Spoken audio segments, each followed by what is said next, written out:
waardeer almal, ag hier asseblief. Kan jy net imagine, Melissa Shaw, shame, sies toch.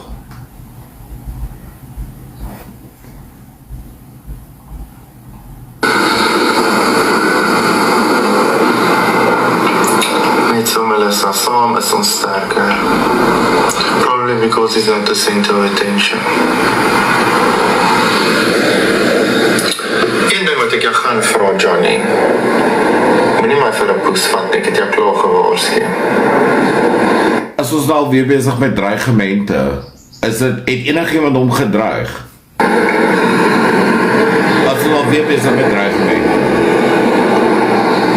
Nalien, kom ek verduidelik vir jou. As iemand Ek Roxanne, ek sien jy is hier. trots is op hulle kinders of hulle kleinkinders en hulle sit dit op hulle Facebook, dis hulle memories, dis hulle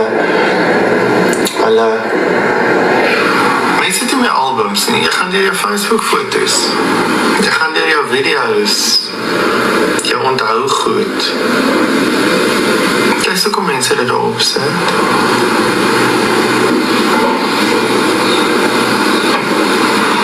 Hy het nou gesê hoe erg is hy oor kids. Ek verstaan nie hoe hy 360 grade gedraai het nie.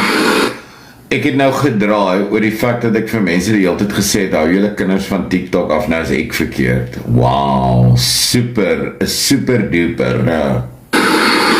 Hoi almal. Alle Santa.